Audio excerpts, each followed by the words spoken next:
My people, where you at? Where you at? Wake up from your slumber, stop sleeping. Whip your hands, whip your hands, whip your hands, whip your. Come on, come on, come on. I know you're sleeping now. Y'all gotta wake up some more, yeah? Okay, let's go. The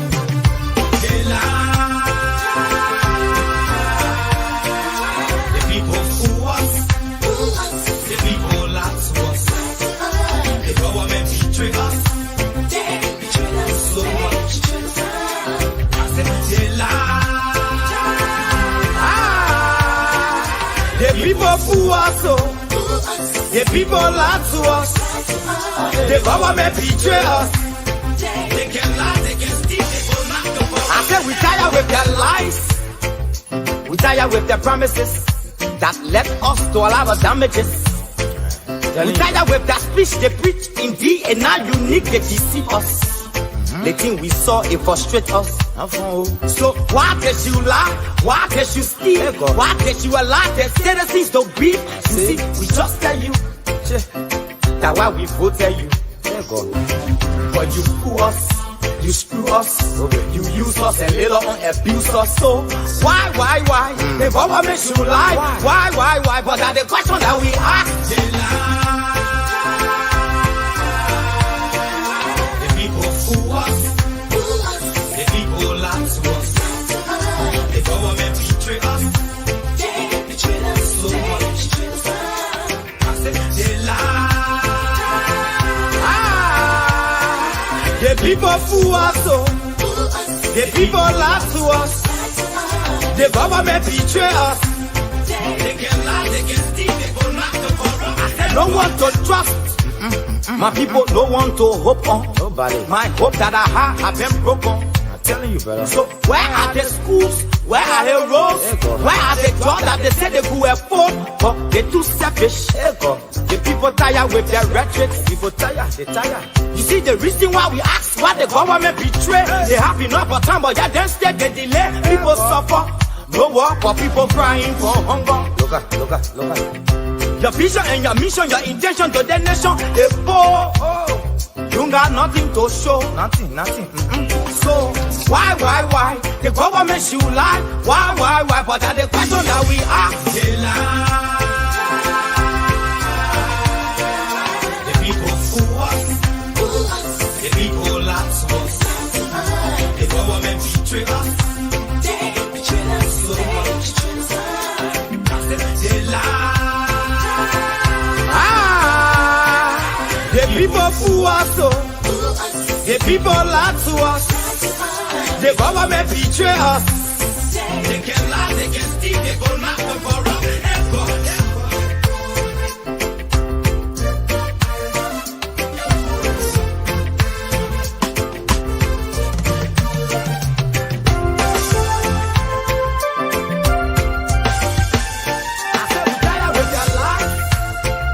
We tired with the promises that let us do all our damages. We tired with that speech they preach indeed, and now unique they deceive us. The thing we saw it frustrate us. So why can't you lie? Why can't you steal? Why can't you allow the citizens to be? You see, we just tell you that why we voted you. But you fool us, you screw us, you use us and little on abuse us. So why? The government should lie. Why? But that's the question that we ask. The people fool us, the people lie to us, the government betray us, they betray us so much. I said they lie. The people fool us, the people lie to us, the government betray us, they can lie, they can steal, they go knock them for us.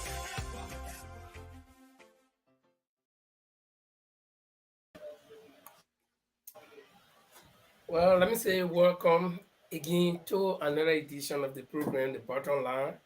And today is Tuesday, the 6th of December 2022. And that means that we are in a 12th month, the final month in every year, December. And I have with me a house full today. For the Lord Chilope is there in the UK. Orator Menon is there from Sweden. Also, Jima Kamara will be joining us pretty soon. He's there in the UK as well, in Manchester. And if time permits, Andre Jalo will also be joining us. So I promise you, it's going to be lively. It's going to be enthusiastic. It's going to be full of fun. Let me say welcome to you, ladies and gentlemen.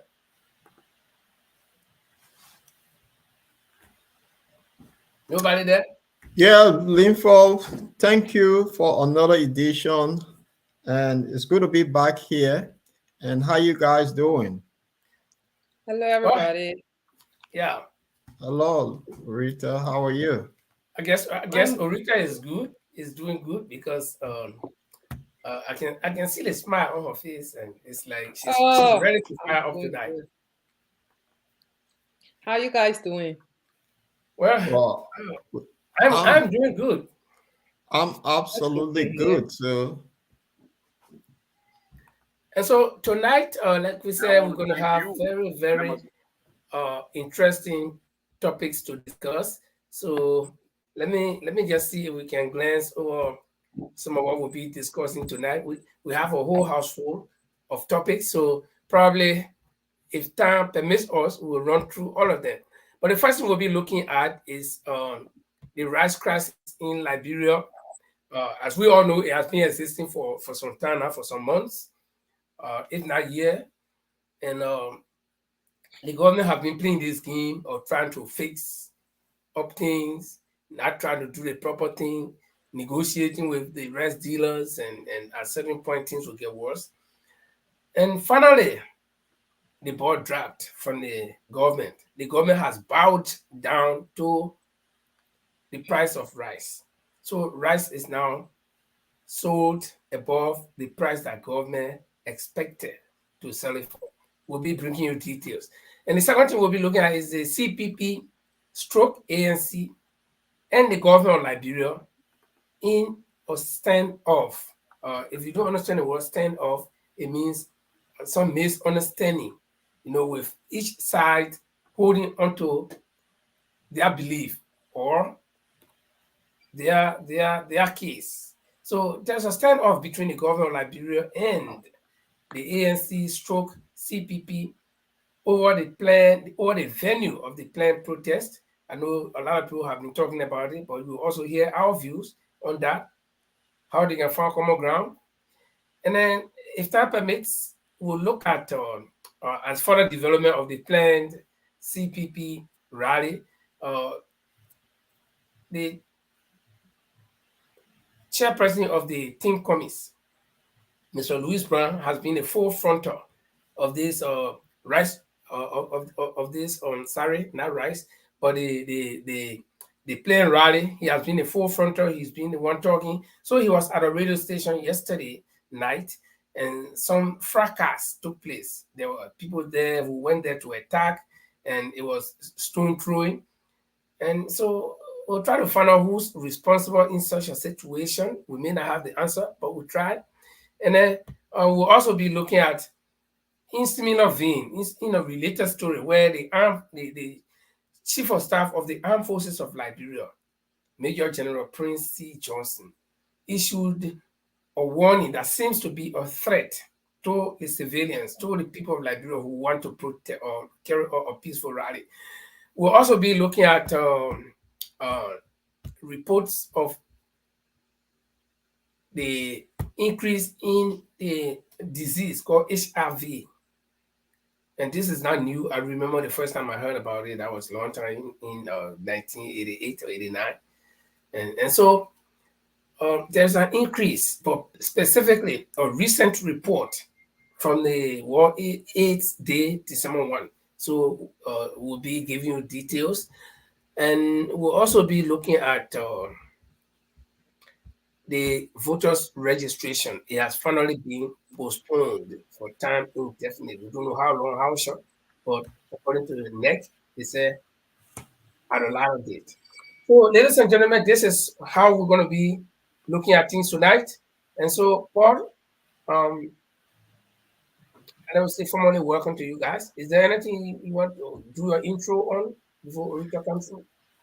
Yeah, I think ladies first. So let's give Orita the opportunity to talk first because it'd be good for her. Okay, Orita, take the floor.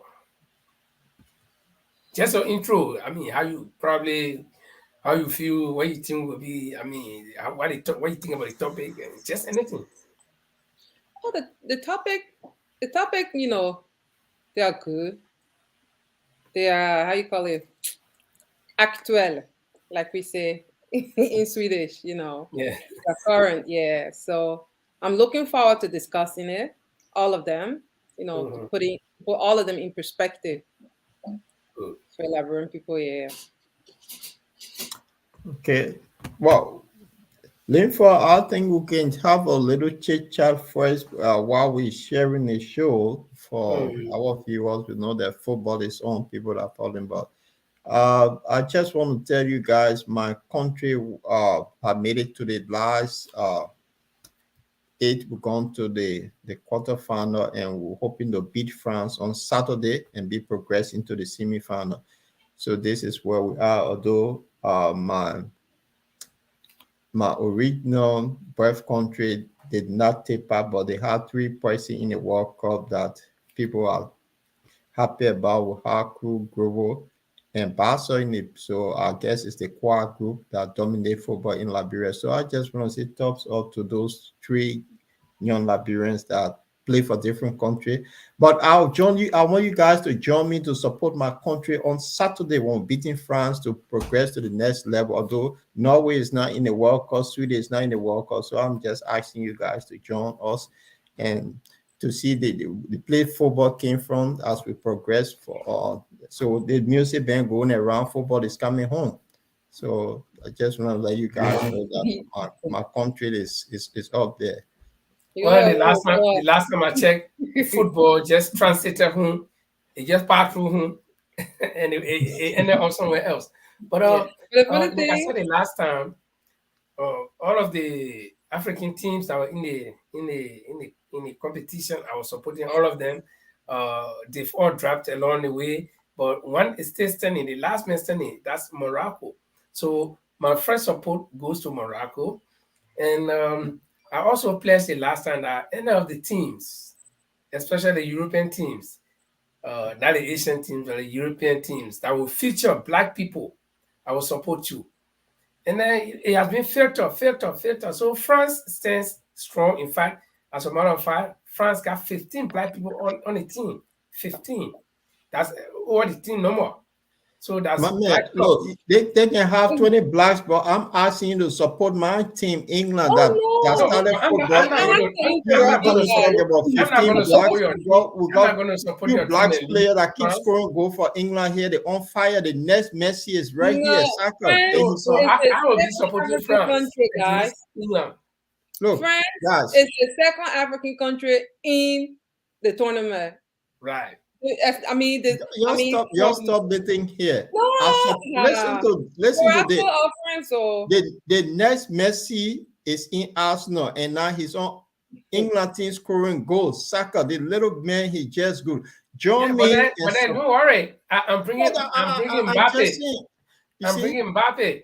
so well, since football started from England, we're bringing it home. So I just want to let y'all can support 100 blacks on French. The France team will be there on Saturday to let you know, and we're bringing football back home. So I just want to, and anyway, let's talk to our viewer. Kind of share this show. We're going to have a very fascinating program today. For those of you first time joining us, click on the like button, let's flow. So every time we come on, you notice far. Yes, Nifa, Orito, I just want to say this. On Saturday, I'll be having my Jack Daniel and Coke while we beating France. And that's good the luck. Okay, bottom well, line. let me welcome Josiah Ware. He said he's costly following us from Nimakante, Oh, okay. district number 1, Ganta City. And you know, Ganta is a booming city. And I'll tell you, besides Monrovia, you have maybe, yeah, doubtedly or undoubtedly Buchanan after Monrovia. Then you have, I think, Kakata. I mean, because of the proximity to the main capital. Then you have Ganta before my own capital city, Banga. And then before we talk about Rioji, Maryland, and all kinds of, I know where they get capital city. But Ganta is a booming city. So, Josiah, thanks for watching us. And we encourage you to share the link with your friends. Just, where you see on live, just share it with one of your friends and tell them, no, there are guys in Europe who sit on a program or platform called the Bottom Line, and we do discuss issues of national concern. And I guess you heard what we'll be talking about tonight. So we say welcome to all of you. Share the video, encourage your friends to watch. And so, Paul. Yeah, so let's flow. I just want to say, Saturday I got this massive bottle of Jack Daniel. I got here. I'll put my feet up when we ready to demolish France, and then I'll just be laughing, say, well, those guys in Norway, in Sweden, I'll just be laughing when we're heading for the final. This is England and Brazil final. That's the prediction. Okay. And where you living in France? They were No, kicking he out said they on beat France. Saturday. That's simple. Oh, he said England and Brazil. Yeah, Final, so yeah. he had already eliminated France, We Morocco. beating France on Saturday, so there's no. The thing is football, and when you play the game to the highest level, you can see the passion, you see it coming, and we're too good now, and the favorite team will win. We're beating France on Saturday, so my Jack Daniel will be up and running. Okay. Good luck, oh. Thank you. They say the night can stay so long, but the day just has to break. So we're not far away. But let's get started. Ladies and gentlemen, while we await the rest of the team to join us. Rice. By the way, how many of you, which one of you ate rice today? Even though we are in Europe or we are still Liberia, I guess at least once or twice a week we do eat rice. So rice is very peculiar to us Liberians. And rice is very important. This is our staple food. Our country have had very serious problem as a result of rice. And as we speak, there has been rice problem, shortage, price hike, and all of that in Liberia for a couple of months now. We have videos here where our mothers, our sisters, were jumping over fence, leveling their fence as high as the sky, just to at least look for it if they can find it. And our understanding is that the government of Liberia has been negotiating with rice dealers, which is politically motivated. The rice dealers are saying, "No, listen, we used to buy this commodity at so price, but now the price has increased globally, so we want to increase it too." But because the government wants to, use politics, they say no, keep it low as $13 or $13.50, and then the rest of the money that is short will give it to you. That is to subsidize. And we understand that the amount of 11 million United States dollars was given to the rice dealers. Okay. In other words, to make up for that shortage, that instead of selling their rice $15 at a time, that shortage that will be there. So they were able to promise them $11 million, and that money was actually given. But the rice dealer, when you ask them, they say, "No, we didn't get the money." When you ask the finance ministry, they say, "We disburse the money." So the question was, where is the money? And up to now, as we speak, the money cannot be accounted for. But here is it. Finally, the government has bowed down to pressure. The rice price has gone up. If you talk to some people, the friendly ones will tell you that it's about $17.50 as we speak. And some people will tell you it's $18 somewhere. I mean, we're talking about the store price. So if Jalo went to the shop and bought a consignment of rice for, say, $17.50, and he carried to the shop, you'll be selling it maybe $19. And then if the man from where Bogon come and buy it, he will be selling a certain amount of money, okay, which we don't know. So, ladies and gentlemen, this is the situation. Where are we? Talk to us, Orita. I mean, when it comes to this rice crisis, I will start by saying this is one area where George, we have failed the Liberian people, especially our mothers who depend on selling rice to provide for they and their family, to put their children through school. Because one thing we are missing, I don't think we are thinking how important it is. Like in Liberia, majority of Liberian women, they are entrepreneur, you understand? And it's from that they can provide for they and their family. And if rice is this expensive, even a Mount Teresa or Mount Fatu go and buy a bag or so, she will have to increase the price. And will be the thing where people say, "Oh, but your rice is expensive. Let me go there." And once again, our mothers they won't have enough rice to sell, or those that will have rice to sell, they'll just be sitting there, maybe they'll just get one or two customers in a daytime because of the increase in price. So it's sad the way Joshua over and over and over the way he keep treating the Liberian people. It's sad. It's sad. Paul. Well, Linford, thank you for the intro. The whole thing with the rice issue, Liberia have a history with rice, and it will take it back to the rice riot in 1979. I think some people have not learned their lesson from that, and from that rice riot led us to civil war. I think this president is old enough to remember that. The situation, not only the rice a problem, but then people have not taken pay for over 3 months. Now, if you increase rice price and then people having had salary for 3 months, how are they going to survive in the first place? It's sad. It's bad governance, and no matter how we can turn it, it's just that when you have a lot of incompetent people in place, this is what you get. You talk about the 11 million as subsidy. That 11 million, why is it there was some front page news article that Samuel Tua was on a run because of that 11 million that he promised the importers. Have they received that money yet? That's the question to be answered. So if you haven't have getting paid, the rice price are increased, they're gonna have a very bad Christmas, no doubt about it. I think this is where I will jump into that later, where the CPP is also calling for rally for Liberians to express themselves. So I think the rest situation is bad.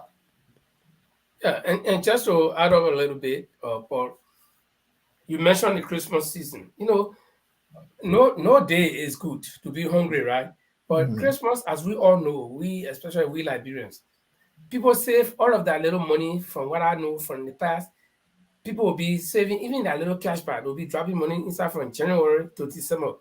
And this month, when it comes, that's the time that all families, even if you guys have been eating dry rice throughout the year, this day you guys will eat buni.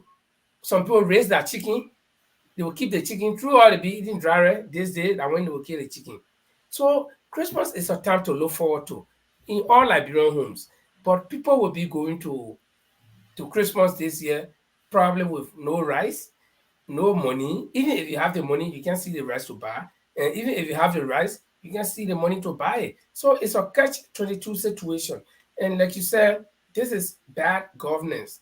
And somebody will argue and say, well, government is not selling rice. Yes, we agree. Government is not selling rice. So we can squarely put a blame on government. But government should create the enabling environment that will make the dealers, the market people, to bring in this commodity. And some argument on the other flip side was that government should open up the market. But as far as we are concerned, I think during early time, they lifted monopoly on rice. There's no monopoly on rice. And besides that, I think uh, rice importers do not pay tax on their rice. So the government should in fact do something to improve the agriculture sector. See, if we have rice coming in from other countries and then we are producing something locally on a mechanized scale, I think that will help to subsidize. You know, instead of taking the physical cash to give it and say we want to use that money to improve the agriculture, sector. And as you understand, the budget, the national budget that passed every year. Okay, let's take for the one that passed last year. The money allocated to agriculture was even far less than what the Speaker of the House of Representatives receives. You see, so the government, yes, we agree, government does not sell rice, but government should create that environment that the commodity that we so much depend on will be available. So, Paul, like you said, we can tie it in to where the CPP stroke ANC is coming in with the rally to call their government attention to the plight of its citizens. I think you have a picture there. Can you put out that picture? Well, let And me. while Paul looks for that picture, Rita, I guess you've heard about the planned CPP rally. And this rally, from what we've been gathering, is not for political reason. In fact, the caption says, "We tire suffering." And the organizers of the rally, under the banner of the CPP, they are saying that this rally is for people who are suffering. The people who feel a daily pinch of the suffering in Monrovia. Now you who will take $200-300 and go sit down to the club and drink, because before you go to the club with $200-300, you know how much you have at home for food, your children in good school. But the Mr. Topakoli, who cannot even afford to buy a cup of rice for his family, probably his wife had left him, okay, and his children cannot afford. They are the ones that this protest or this rally is intended for, so that the government will hear the plight of its citizens, what the citizens are going through. Paul, if you found that thing, can you pull it off? Now, we tired suffering, and it's a rally that is slated for December 17 this year. And today being the 6th of December, we're talking about some 11 days 1 week, 4 days.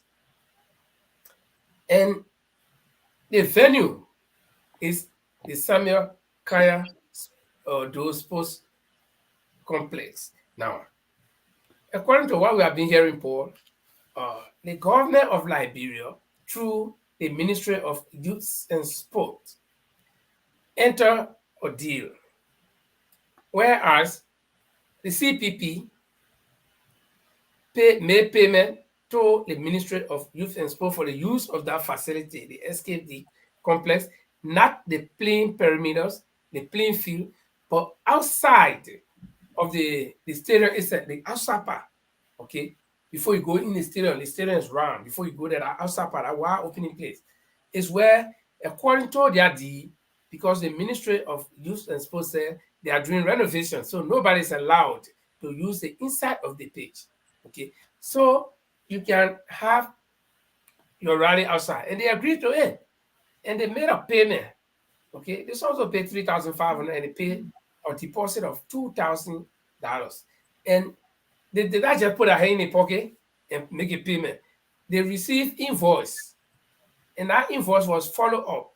The payment made within the period of 2 days, so it wasn't something abrupt. Like you go to Jalo or the counter, Jalo, I want bread. How much for the bread? 30 cents. Then you give Jalo the bread. The money, you take a bread. No, it wasn't that. It went through proper arrangement. So finally, I'm just laying a background. You guys will come in. So finally, the government comes back when the CPP has started gaining momentum, doing publicity about this. Then the government comes back and says, "Oh, I'm saying the government because the Ministry of Youth and Sport is part of the government. It's a government agency, government ministry." Then they come back and say, "No, we can't allow you, even though our minister received money from you, but it was the wrong person who received the money, one. And two, we can't allow you or anybody to use that spot." And then the CPP say, "No, we went to agreement. You even took us on a tour. Is to show us where all we're supposed to stand, what we're supposed to do, and what not to do. So how can you come and tell us that we cannot use it, the facility?" And then, so this is where they stand. So the government say, "No, you either have to get your money or you're not going to use the place." The CPP say, "No, we are going to use it because you accept our money." And rightly so. Like I said, it wasn't like all the counter agreement where you go, you get the money and get you what you want. No, it took time. The issue invoice. Okay, so this is the situation. There's a standoff. There is disagreement over the venue. So what could be the common ground, Paul? Linford, there is no common ground here. We've got a constitution. The power is inherent in the people. When they feel dissatisfied with their government, they have the right to assemble and address the issue that is suffering. They can talk to their government. But I already see people paying the government money to even use us. I think it was wrong to pay them. They have the right to assemble at any time. The government is supposed to provide security. What happened here is when you're dealing with a field government, and when this very government, they were very good at protesting every day in Liberia before they came to power.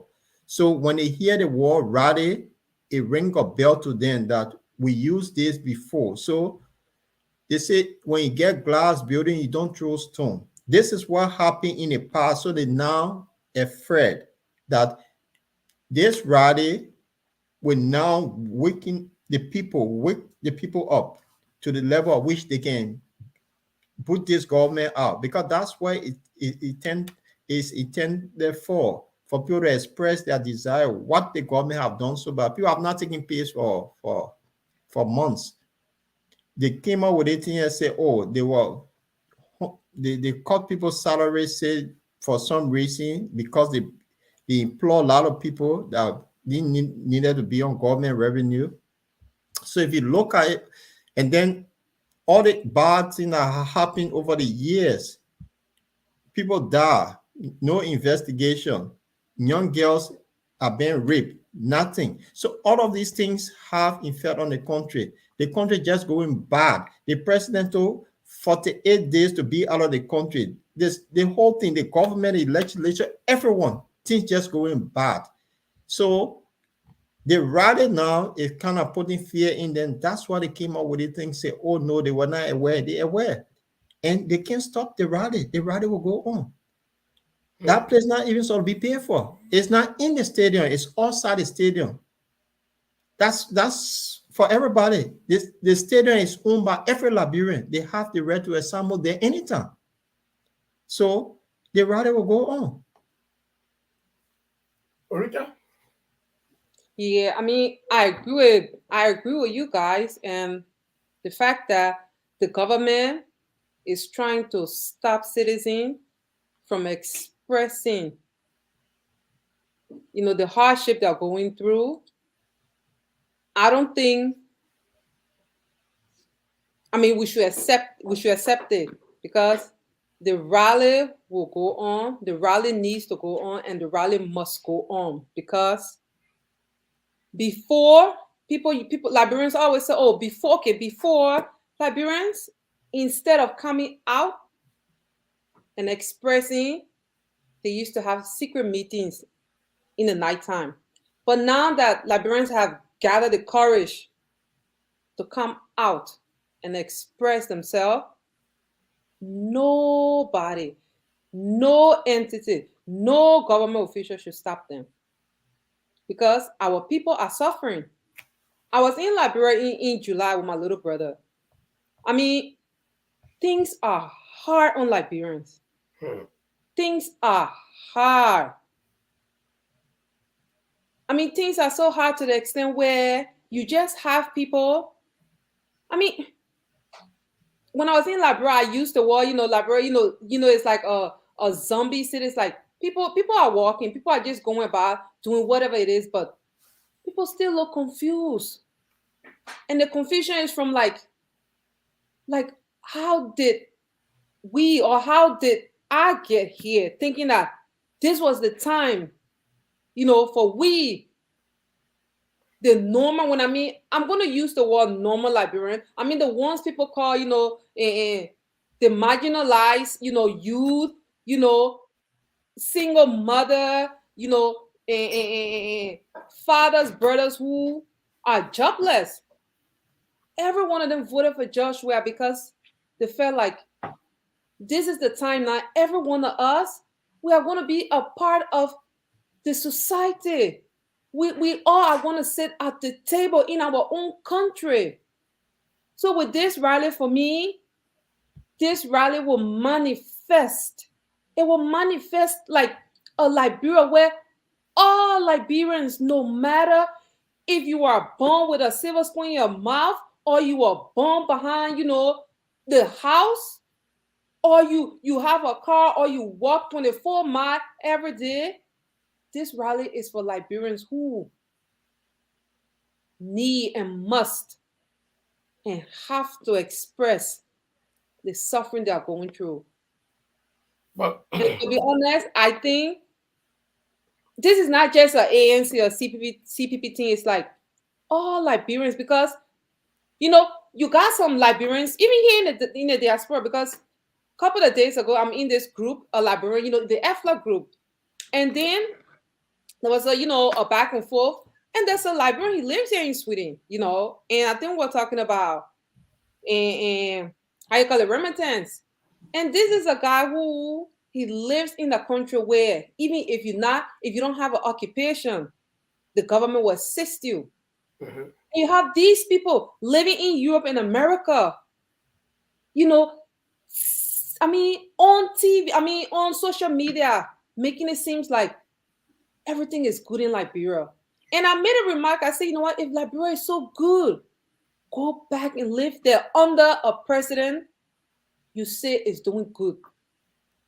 Because at one point, we have to encourage our people. And for me, like, as the Liberian woman I am, I dislike injustice.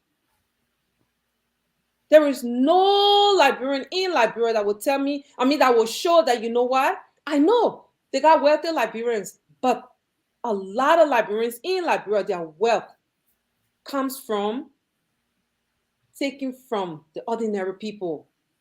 And from that, they build their wealth. It shouldn't be like that. So this, our people tired this rally. It have to go on. If George Rhiannon want to bring, people coming, because I was talking to my brother the other time. I said, the teen librarians, some librarians on ground, they do this thing to put fear in us. And I told him, I said, you know what? This time around, we are not afraid. Liberia belongs to all of us. Every one of us, our neighbor stream is buried in Liberia.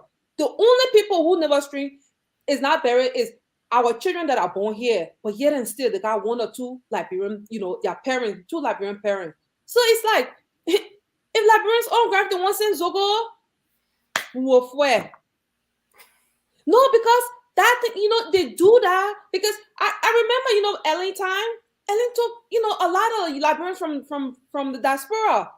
But Liberians on ground, they bullet, like you see the Costa there, all the people, they bullied those Liberians. And the people like, they went back. So I keep telling people, I'm like, no. The Liberian behind Mr. Coming, we're not scared. All our Liberian. Y'all want to do it the Kui way, we'll do it the Kui way. Y'all want to do it the Bana way, we'll do it the Bana way. So to be honest, the time has come now where nobody want anybody for you to frighten us in our own country. Every one of us are born in Liberia. If they want to blame people, if they want to blame anybody because the rest of us are here, let them blame those that brought up. We, the rest of us in the diaspora, we were forced to seek refuge from the civil unrest. Okay, but the biggest question that neither the government can answer nor the organizers of this rally can answer is, what if the government says, do not go, and then bright and early in the morning, the people wake up December 17th.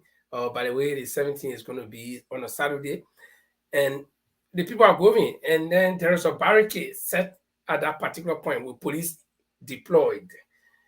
What's going to happen? The government had never said, well, we'll do this, we'll beat the people. The government had never answered that question. The Spoon Network tried to ask Zoga Wilson just beat around it. He couldn't answer that question. And Mr. Brown having asked that question, and all he can say is that the people will go, the rally must be held. But this question still hangs, Paul. So I want us to be hypothetical. What if the government has deployed people overnight? Well-armed police people or police people with Rattan and Platoon ready to beat any group of people that go? What will happen? Should the rally still be held, or should they stop? Should the government move on? You are muted, Paul. The government cannot beat anyone. It's the people's constitutional right.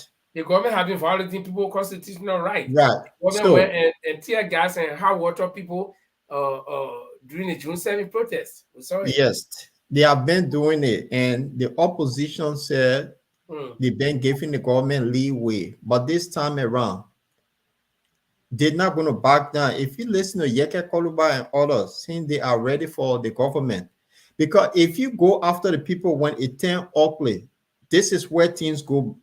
When break loose, that's what happened. The people at the crossroad where you don't want to bring anything like that. So the government is going around crying wolf. They cannot stop it. I want to play something from you. The president say he freedom of speech president. According to him, he championed that. But there have been a lot of violence. Even elementary students protested because of their teacher. They went after them.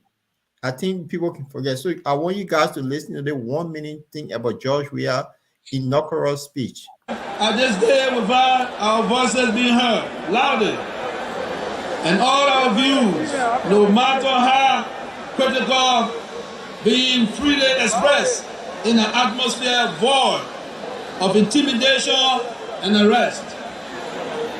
This was only made possible by the tolerance of my predecessor, Her Excellency Ellen Johnson Sirleaf, who protected the rights of freedom of speech as is strong in our Constitution. Now, in my turn, I will go further to encourage and reinforce not only freedom of speech, but also freedom of political assembly.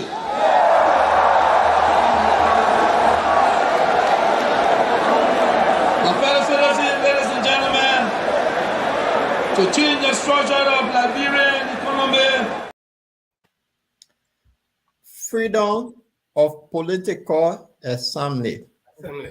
This was George Weah Nokoro's speech. He championed freedom of speech. So why is he afraid of now? Why is he crying wolf? Why are they jittering? That's the people's constitutional right to assemble at all time. In Britain, where I live, if you go to 10 Downing Street, every day you see somebody standing there with placard because they dissatisfied with the government. You find 20 people on the south. For some reason, the people have not had pay increase. Those that drive the train, they go on stress. So Christmas will not be going anywhere. That's their freedom.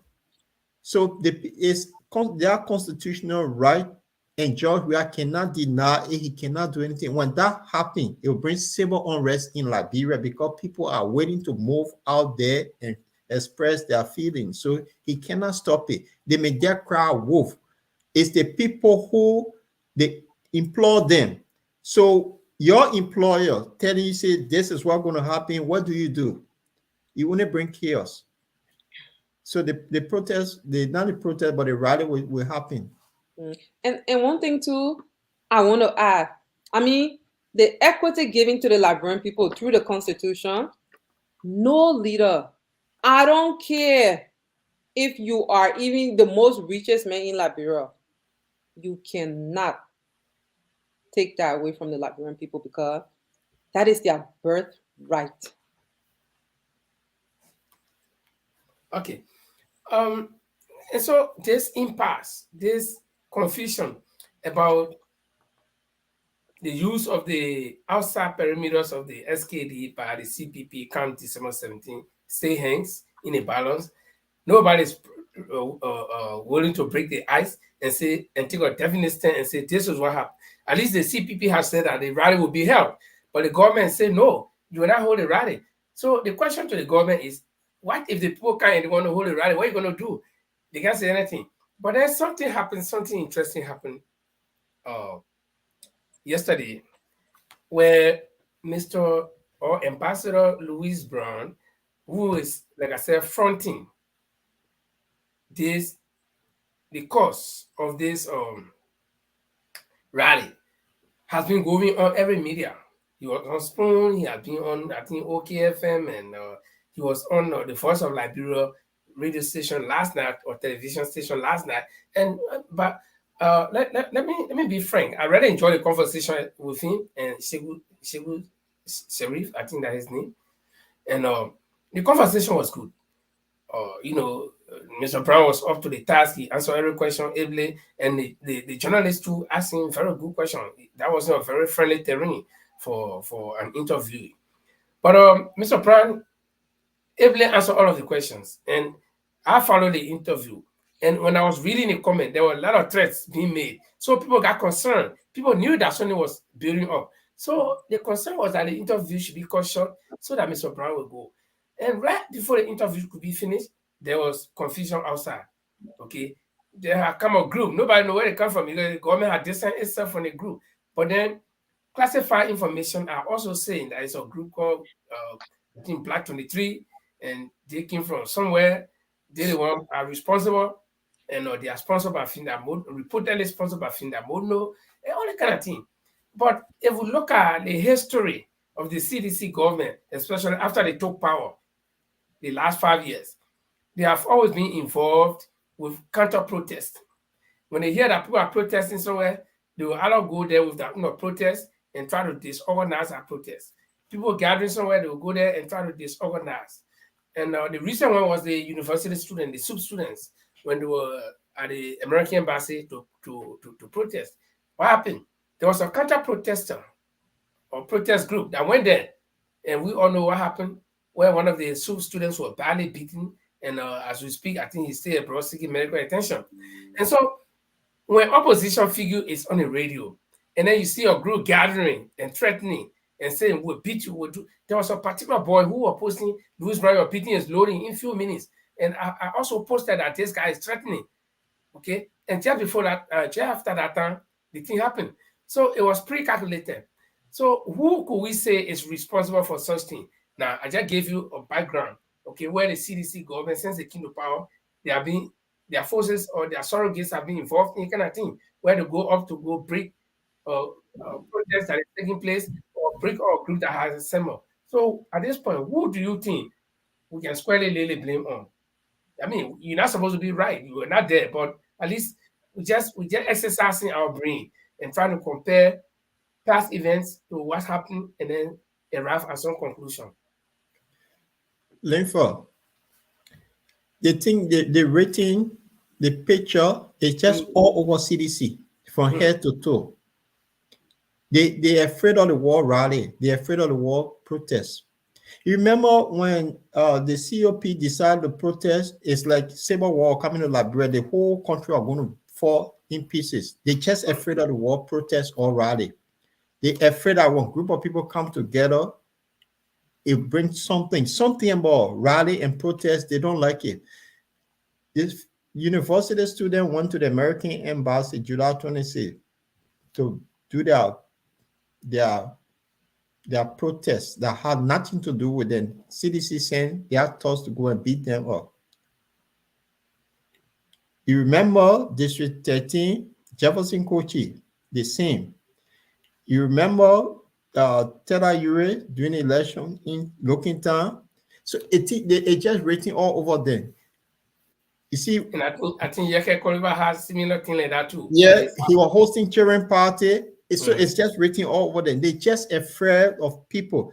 Now, it was Jefferson Kochi that went after Louis Brown. They've been organizing how to stop this thing because they've been vocal lately. Why? But they're telling people in Liberia, oh, this thing will bring war. They were talking casted. Did that bring war in Liberia? I mean, they're just afraid. And because they are governed so badly, so they're afraid for people to gather. That's all. They're afraid. So it's written all over them. There's no if and but. But Louis Brown spoke about that today. What it did, if you gave me just one permission, or Rachel can tell me find a little clip and then play it. Yeah. So why are you finding that clip? Let me just give a story. Like, the reason why the witchcraft is afraid, the witchcraft know how they can kill the other people, children. So when your time comes, you'll be afraid because you know.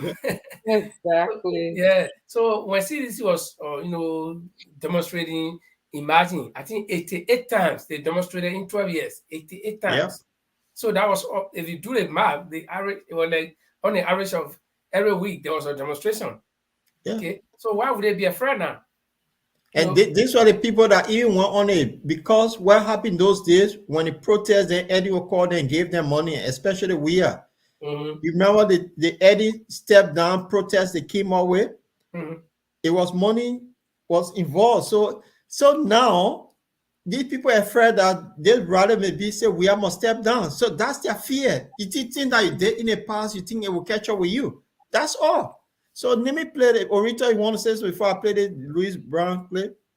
I mean, I agree with you guys. I really agree with you guys. And one thing in Liberia is the fact that those who are elected to lead, they always misuse their power in ways that they are not supposed to. And I mean, we are seeing it.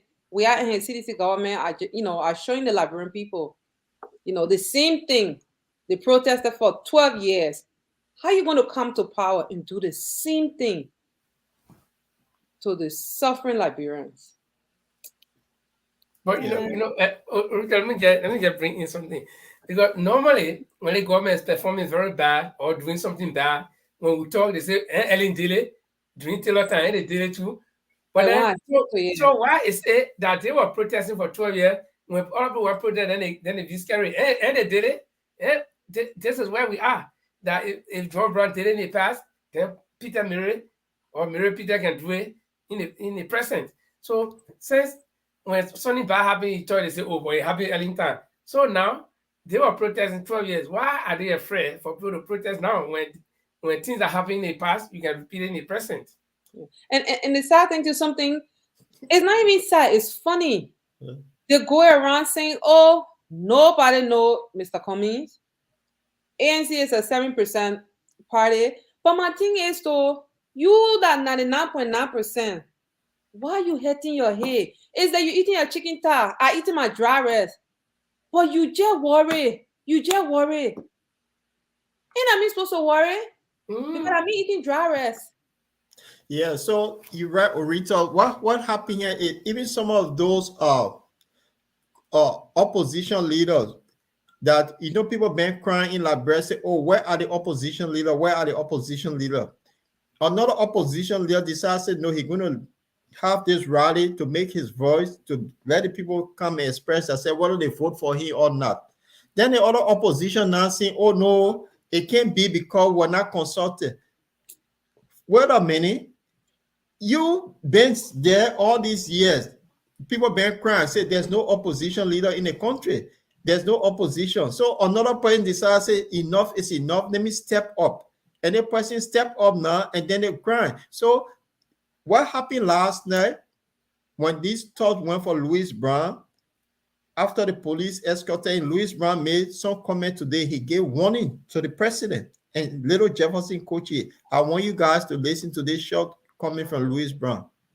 Now, I want to thank you, members of the press, for being here. I want to thank the Liberian people for their support, for their patience, for their understanding. I will be brief, which is uncharacteristic.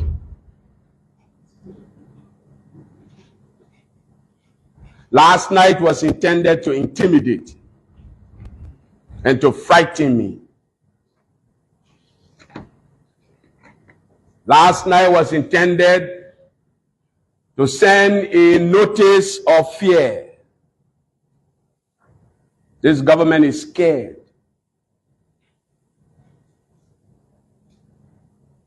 This government is worried. You know, when we were kids, when you do wrong and you know your parents home waiting for you to go home, you can be scared. Nobody need to tell you to be scared. You yourself can be scared to go home. You know what's waiting there for you.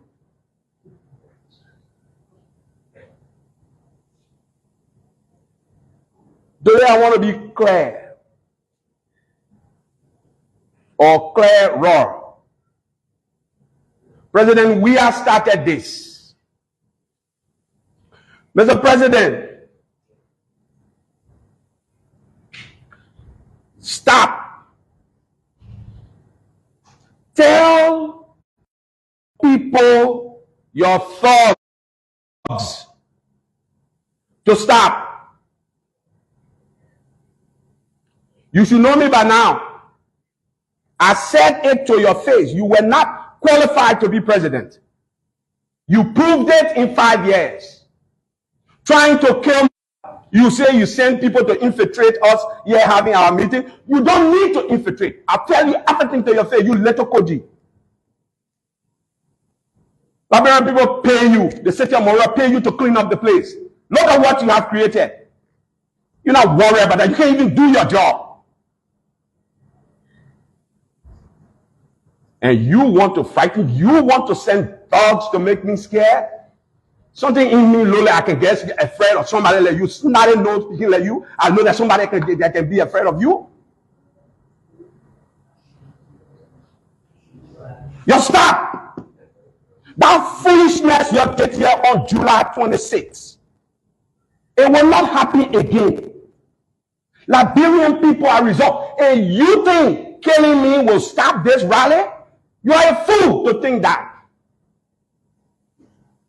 We are actually helping this government by giving them the opportunity, by giving the Liberian people an opportunity to air their grievances, to be heard. This is what democracy is about.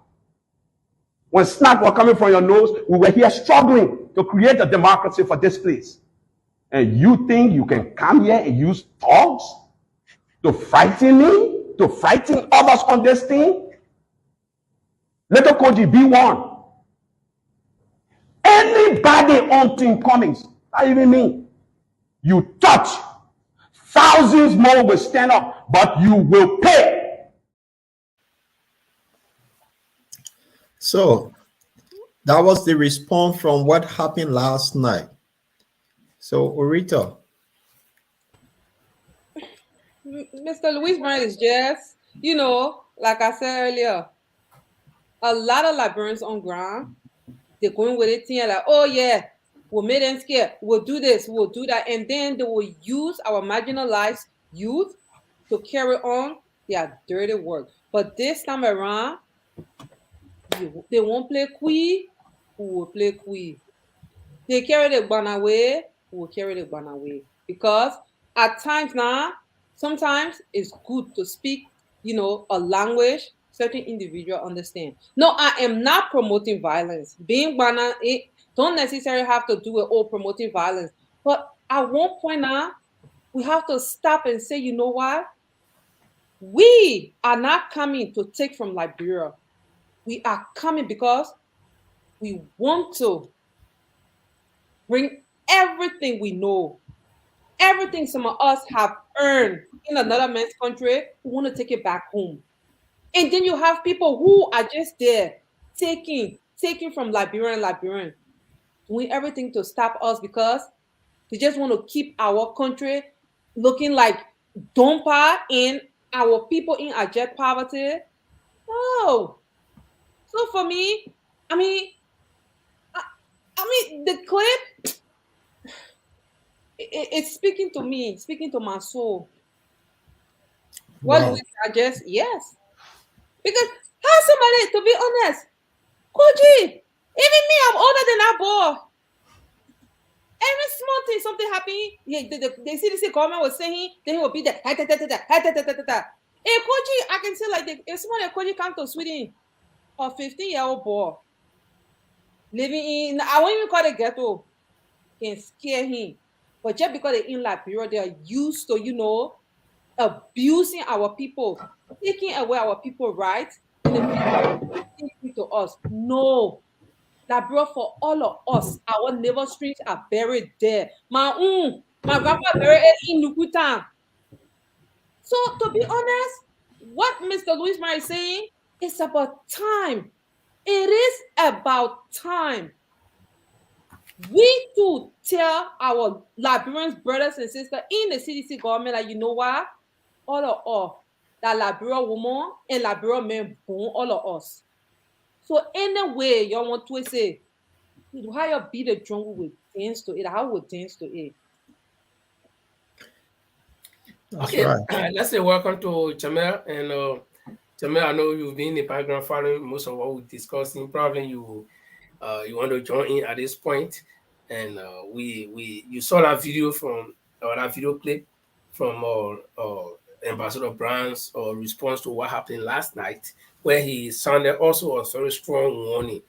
And and anyone could do this, because if you push a man so hard to the limit, there is something there is something called elastic limit.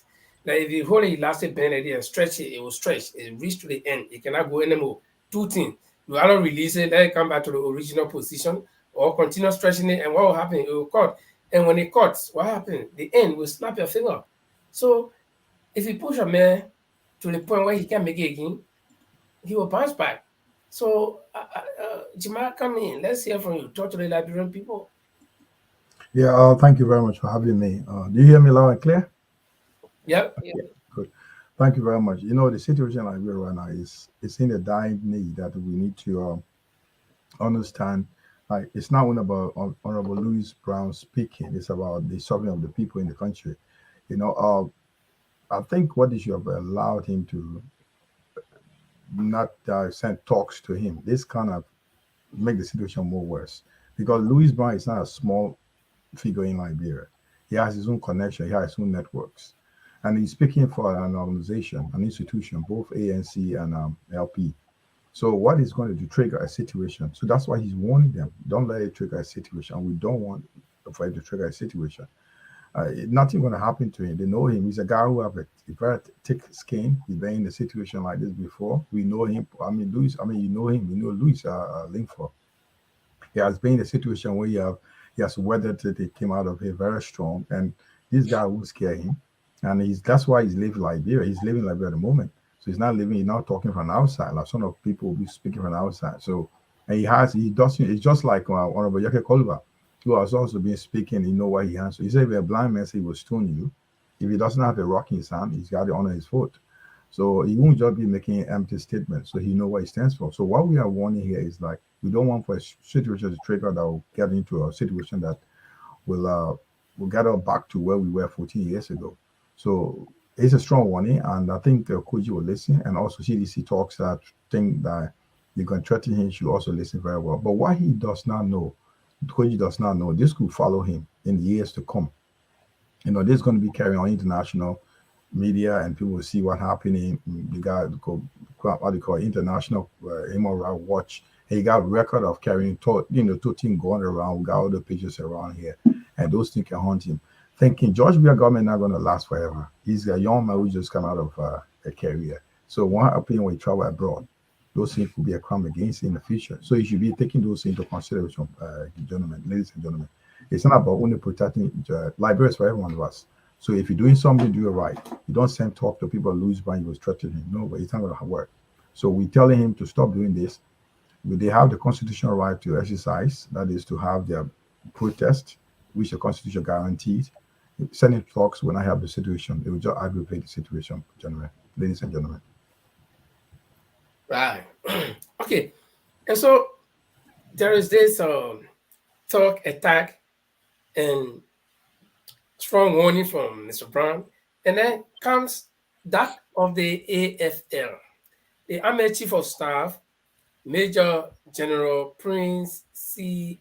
Johnson, issued what seems to be like a threat if you follow the tone of that particular press release, where he's calling or advising any group of people or individual, irrespective of your past position, your present status, if you go in a street and you are not supposed to be there and the government said do not go there, and you go there and something happened, and the paramilitary security forces, the civil paramilitary security forces like the police and probably other group cannot handle you, or you overwhelm them, the army will step in. And we all know the primary mandate of the army is to protect our international borders and prevent internal threat like terrorism and whatever. But now they are saying that the Army Chief of Staff is saying that if the civilians who want to go rally, peaceful rally, they are not carrying platoon, they're not carrying collars, they're not carrying anything. But he said that they can automatically, the number of police in Monrovia is not equal to even the number of people that live in Little Sinko. So automatically, the citizens can overwhelm the police in Monrovia. And then this man is saying that as soon as they overwhelm the police, the army will step in. And threat like that, we have seen the result before. Great D. Allison was asked in 1983, if I'm not mistaken, to go and remove the students from LU or he be removed. That was the mandate. Move or be removed. And we know what happened. I lived there. I lived on the bypass. So we saw what happened. How students were jumping from the high cliff from LU down to Charlatan. Some of them got broken, legs got broken, and the rest that were on the campus, they got shot dead. The first victim of that thing, that Great D. Allison himself shot, was a lady. Okay? So we know, we got a history of some of these things. So then, looking at those scary past, and then the Army Chief of Staff is making that kind of threat, where do we find ourselves? Is it safe? Do you think the people will be safe to go out? Are they feeling safe to go out when they look at the past? Do we have anything like a statement that we can displace it? Anything can Yeah, display? actually, there was that statement. I didn't get a copy. I listened to the reading of it on Spoon Network, and it was actually circulating. But I have a picture of the guy here. It's not too clear on my cell phone because of the No, camera. so but this is funny though. So if the army chief of staff coming also, is that mean what Prince Johnson predicted? Is that what gonna is his prediction coming to pass now? Because he said when we is elected, there will be civil unrest in Liberia. So this army chief of staff, what he's trying to say, Liberia don't have the right to assemble. It's their constitutional right, and they should provide security for the people that will assemble at all times. So during the early time when CDC were protesting, did the army come in to give any threatening remarks to that? What are their plans? Is this going to, when people assemble now, it mean that the government will be overthrown or what? Why is it coming on? Usually the military does not interfere in politics. They keep aside. So what's the warning coming from? What's the logic behind it? To put fear in the people not to come out? Well, from some quarters, that's what people have been saying, that it's just a big bluff. They want to make people afraid. But again, like I said, looking at the historicity of this particular government, you can't take anything for granted, because the guys, they will say and they'll do it. Even if the army does not order people to get out there, you see some people like what happened last night. Few groups will put themselves together and move in. So by virtue of the fact that he said that, that alone lays the groundwork for any would-be, violent group to stand and say, well, we have to go ahead. The army say they will do it and let's go. And he did. I probably believe that he didn't know the danger of what he was saying. Number one, the army is not charged with the responsibility to disperse any group of protesters. No. The army is charged with the responsibility of protecting our international borders. And if terrorism manages to enter the country and you can establish that the country is at risk, there is a state of emergency, then now the army, now I can give you an example. For instance, when Kumapa came 1982 in November, or 1985 in November, the November 12th incident, that was terrorism within the country. So the army had the right to come in to take control of the situation. But now when free citizens who do not mean any harm are going to peacefully assemble, and they have announced it, they have even gone to the government to negotiate. They are not doing this meeting on the ground, under the covers of darkness. They are open, they are on radio stations and talking about it, and then you come and issue a threat. That is mind-boggling. Yeah, I think it's all fear tactics. So let not buy into that. They're trying to scare the people, but the right will go on. The people have the right to assemble at all time.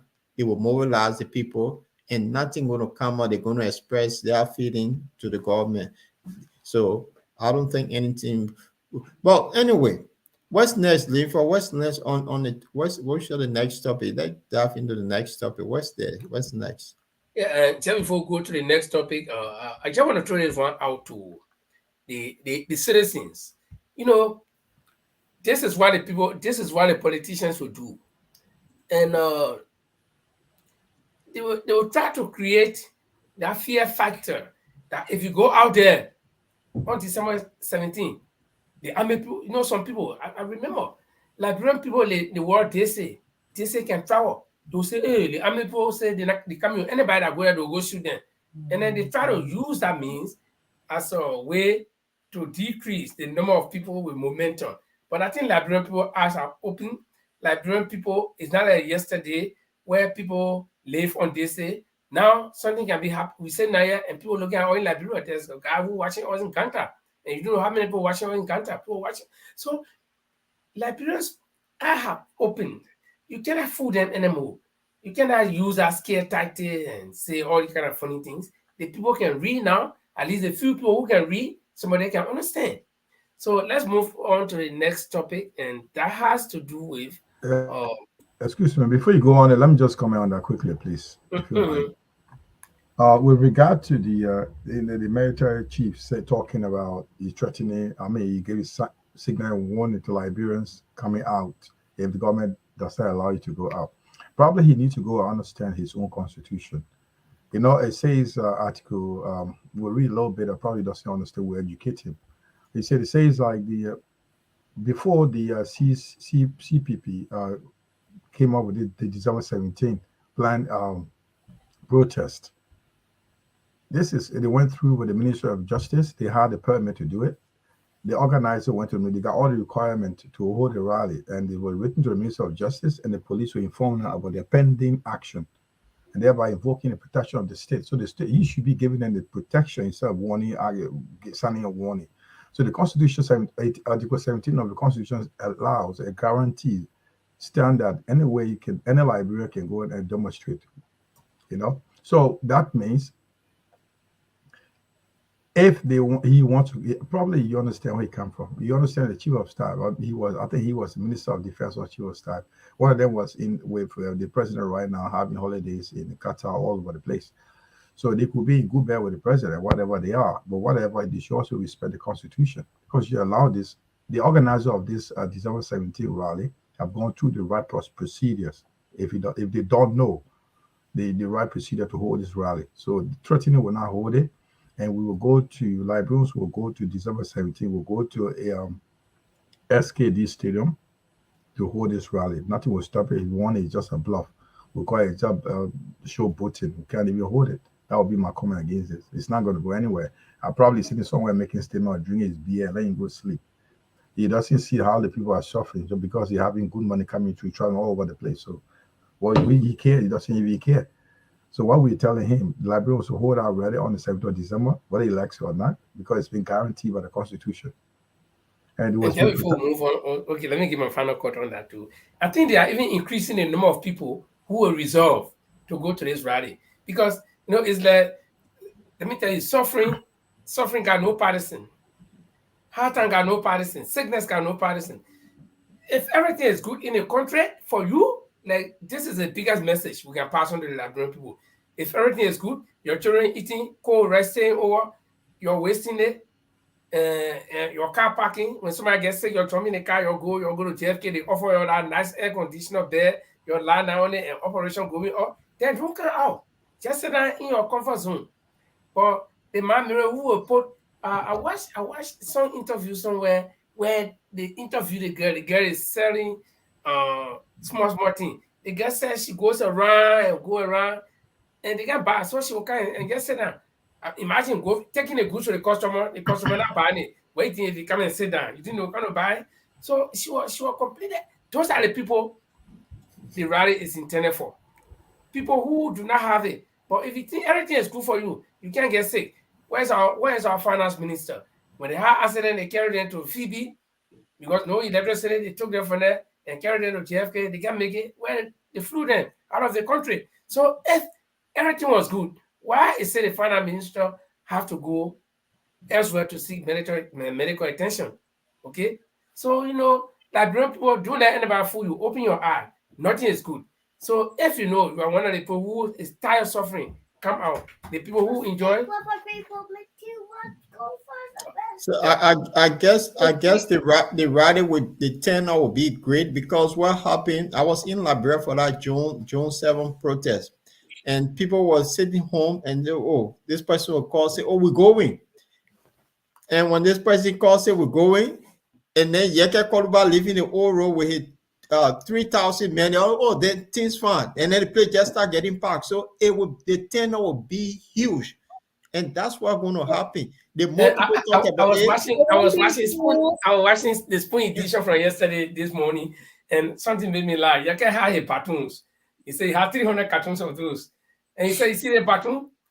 The people can throw rock, we are not throwing rock. So my men are moving with, if I move with less than 2,000 men, if I see less than 2,000 men behind me, I'm not going to that rally. So I'm carrying at least 3, 4, 5,000 men. And everybody will have that baton. And I'm praying that the CDC talks will come to attack. That's what I want. He said, I've been praying hard, let them come. Your father say they should not come. Me, I say, let them come. So, it's going to be interesting. And I hope the government can take heed. I hope the government can because it is just Before you close on this, Jamal, let me give you some story. Can I just give you some story?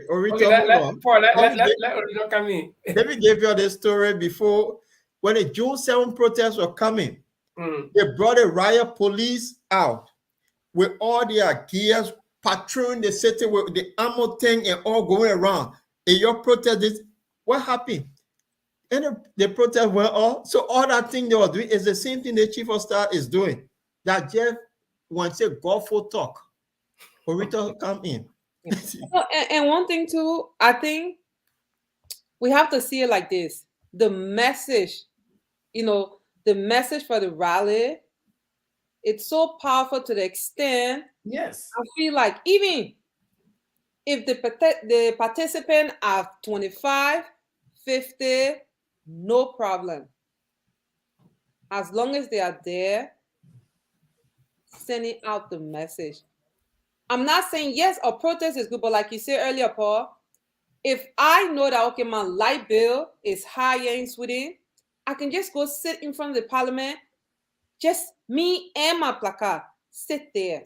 If I decide to sit there for 1 or 2 days or a whole week, my one sitting there with that placard, trust you me, the minister that I'll be going in, the pedestrian I'll be going in, they will see it. So the thing is that we have reached the point now in Labro where, because Labro man is like, oh, when you get plenty of people behind you, then they feel like, oh yeah, something is, then it's good. Because in that mentality, sometimes there are times when you need quantity, but there are times when you need quality is the best. And in this case, the message carries is the quality. So that's right. Even if it's 5 people, 10 people, will count us out. And before you close this, and Linford, before you close this, I just want to show something. The reason why this guy is afraid of protest. Look at this.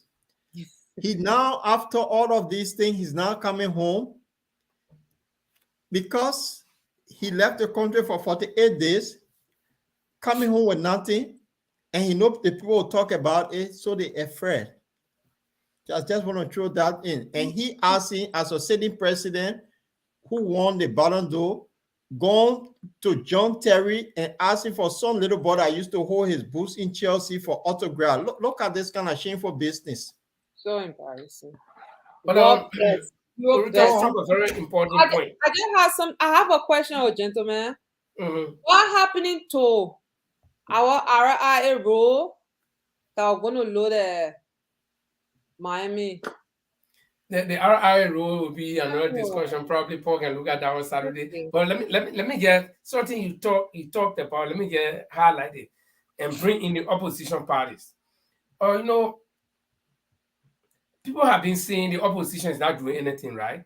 The opposition just sitting down, they're not showing anything. And then one group of the opposition wakes up and organizes a protest, or rally. That is very peaceful. I think it was just humanly reasonable that the rest of the opposition groups would say, okay, you know what? People are being accusing us so much. Even though we're not agreeing, we get small problem, but let's all put together. But again, here we are, like Orita said, quality. Okay, it's not a quantity. We're not looking for quantity, but let's be reasonable enough. Why is it that some opposition people are saying, well, or people who are, who got some influence are saying, well, they didn't call us, they didn't appeal to us, they didn't inform us that Darrell Dillon is saying, they didn't inform him about the organizing of the thing, and he was informed from the organizational stage, he will be part of it. Henry Costa is saying that he doesn't follow people, but people can follow him, people should not come, and all these things. And what Costa forgets to know is that the COP, It's a conglomeration of all grassroots organizations, all Liberians. Okay, some of us, we supported COP. I'm an ANC supporter, but we supported COP when they organized a protest against the government because we felt that that was the voice of the collective majority of the people. Okay, so I don't know. Then how do we expect the opposition to be strong when one opposition man organizes something? They say, "Oh, he's going to take the glory. If you go there, you succeed, then he will take glory." Can you imagine where we are, Paul? Yeah. So Linford, there's so many things involved, and I think that will lead us to the next topic, right? Yeah. If the president can travel with his security, and none of those security decide to run away, what does that say? What sort of message does that send? Yeah, but it comes back to the same thing where Right. people are saying if the people who are supposed to be have been on presidential detail before. I know when you go with the president, what can happen? We all know. Okay, so the people who have been with the president all of the time, if they all can run away from him, 9 of them can run away from him. 3 things I want you to consider. 1, those people, they have sensitive information. Since they've been with the president, they have seen things that you and I or any other Liberian will not know unless that person is close to the president. That's 1. The second thing is those people, if they were enjoying, because quote unquote, they are around the president, they are around the king. If they were enjoying, what would make them to want to leave? And number 3, those people, the going, what are they going to say about the president out there? What message are they carrying? So those 3 things are very important. And I think that this is where people now should know or should see reason to come and join this protest. Huh. Maybe I think I can see Jima Tado. Yeah. Hello, guys. This is it's nothing new. We've seen this all the time when these guys are enjoying life, and these poor boys or ladies are around them struggling as guides. They're having all the best times, and they have a lot of money around them. So what they will do, they make sure I can't continue suffering like this if you don't give me my attention. You don't help me out. I'll find my way out. This is what happened. At the end of the day, they know what they've been them like crying for years or months. Nobody listening to them. And they know at the end of the day, they got the crumbs. And when they go for a party or go for those big luxury programs, they got the crumbs coming out for them. So I keep getting crumbs. And once I come home, my wife is telling me every day, you've been to work. And children like my kids would have been put out of school without school fees. These are issues those guys are going through. And they are carrying the uniform as security officer in the presidential compound or in the circle of the president. They should be benefiting. I don't expect them to be giving the extra stuff, but they should also, once you're in the confine of the president, you should get all the benefits, the fringe benefit that you should get as a security officer. If you're not getting that, what do you do? The good thing about he's blessed. They should have gone after his head, but they have left him. That's a blessing thing for him. They have left him in peace and then found their way. That's you should let it go. Whatever they have taken with them, it will be there. It's another thing to talk about. But I think those guys have seen a lot, like my colleagues have said, over the months or over the years. Those guys have seen a lot of suffering. They are not part of the eating the gravy bowl. The big boys will come and eat the money, and the big girls will come and enjoy and tell them, well, we'll pay you later, we'll get home. When you get home, my wife is saying, you're on the trip, you came by, you didn't bring anything. What happened next? To put your things outside. Do women don't joke? Like real women joke.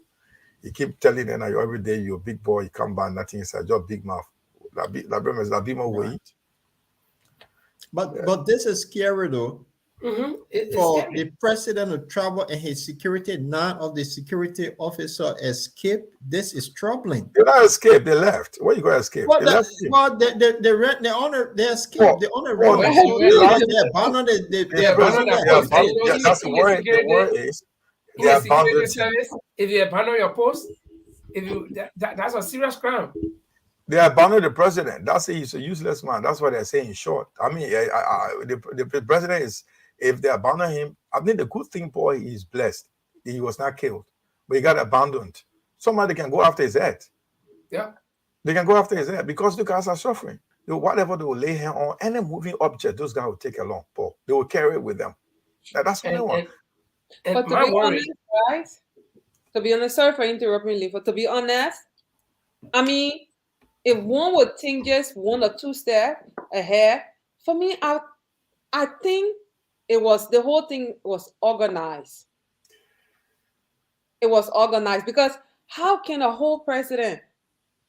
Because it's not that the country is under a dictator rule and they are suffering. They're like, okay, finally we are like, oh, our political freedom. You understand? Yeah, enjoying. So I just feel like it's organized. No, it's not I, organized. guys, I'm putting up a request here. I would like to have a different view. I will put a request here before you have different view. I have a request. Those non-officers that have abandoned the president, I'm willing to take the lead when they manage to get around Europe. I will take the lead. They will get a political asylum. I will fight for them to get it because they need it. They will to anywhere necessary. They should find us. We'll make sure they get asylum in Europe because they need a political asylum. And I mean, abandoning that president is a life-saving affairs they did. In fact, reports are saying that they seize all of their passports. So that's good for them because if they go to seek asylum, they will tell the people and say, "See, they seize our passport." If they know that we'll go back, they'll kill us. So but my worry here, my greatest worry is those guys have seen things that happen in the service since they've been around the president. Yeah, like the death of this SS guy in Tapeta, okay, the death of that guy, and then also as we speak, just in the wake of these people escaping, we heard that one Ire Johnson, who was also, that's a rumor, I don't know how true it is, his body was found in the president's compound. Okay, he's an SS guy too. So these kind of things, yeah, if you relate it to the guys escaping, I think it's something that those guys have seen that we don't know. Because for now, people to get run away, because in the security, people are like, I'm watching you, I'm watching Paul is watching me, and Paul is watching Mary, So for the now of them to arrange and then to escape, there is something here at play. But we will hear the story later on. So let's transition. People were just suffering. The fact of mind, they were suffering, they're not getting a benefit. That's the fact. They were suffering, they want to leave. And so let's transition to the next topic here. And that next topic is about the submission of our national budget. The budget should have been submitted on the 1st of December. According to Senator Dillon, the law says that the budget should be submitted at least 3 months or 60 days before the end of the fiscal year. So the budget has been finally submitted, but the president is not in the country, and the budget should be submitted under the signature of the president. So, as far as I know, I have not read the budget, so I don't know the figure, I don't know the allocation for every entity, every government entity, but this budget has been submitted in the absence of the president. And not only that, there are other things that are happening that the president is not here. So I don't know how legitimate this budget is because the president should have actually perused the budget. Probably he did it before he left, but being away for 48 days and then the budget being submitted in his absence, I still have to understand. Oh, Liberia is an interesting country though. And Jamal said something here. He said the president is blessed. The man is so blessed. If non-EPA officer can escape from him, he's blessed. He out of the country, the lawmakers in his pocket, he's so blessed. Only in Liberia this can happen. We can set example, bad example. We're the first to set all the bad things. He just blessed. In the other country, sometimes he's smart too. You know what he did when he was going to Qatar? He took along the defense minister, Daniel Zanka. Yeah, let me go take you back to where you talk about the national budget. We'll go through what the national budget was about. A little bit of it. Probably in the next edition, we'll go in details. What the Daily Observer reported recently about the budget, they said like the government failed to reach this. The government promised us they're going to give for $1 billion. That was their vision. That was what they have envisaged. The government were looking at giving up the budget of $1 billion. That should be the budget. But they got short of 777.9 million. So The budget, the present budget of the country is 806 million point five, 0.6.5 million. That was approved in 2022. That's what they was reported. We're talking about 800 million. That's the budget, like being positive budget. So they promised us when they came to power, they will reach up to 1 billion. So for the past 5 years, it has not gone beyond 800 million. So that's what they're looking at. The government failed to reach the 1 billion that mask they talk about. They said they're going to set aside the vision that they envisaged that by the turn when George Bush took power, they said about 2-3 years time they should be able to reach the budget national budget should be about 1 billion. So we have not gone above the 800 million. So what dealers are looking at. So buffer chamber, the past they said they were late. Submission of budget should be in I think in October. They are 2 months late. 1st of October the budget should be submitted. It came in December 5th. I think 1st of December, 5 December, while the president was saying the country. So there are a lot of things. We're going to go through the budget probably in the next edition. But what we are saying here, if you look at what they are doing, I'm going to quickly go over the budget. What they said, I'm just quoting the dealers over source. He said the government has what he's saying here, the total resource involved by the real government is about 667.9 for domestic revenue or 85%. And the external resources on budget amount to 110 million, 14.1%. So like the first cost of the 777.9 million. So 295.6 million of the amount was being assigned for salaries. So we got 60. And you know how many Liberian government officials we have? 65,000 civil service government employees. 65,000. So they're paying them. The amount is 295.6 million being allocated. Yeah, the wage bill is so heavy, huge. Yeah. So those are a little bit of the information we have. So they allocated. So they expect these mining companies to chip in some money for the government to help. But these are all proposed for 2023. So the budget needs to go through scrutiny anyway. So probably after the legislation go through it, we will also find time to go through this budget and see which one allocated to education, to health, to road, to education and stuff like that. But for now, the government promised, the key word is the government promised they're going to reach a mark of 1 billion. They have not reached that since they took power. It's always been 800 million. So we stay there. So they failed to create the revenue that will bring up to that 1 billion, which Mr. Comey says that he's going to bring, if he will carry up to that point if he gets to power in the first 2 years.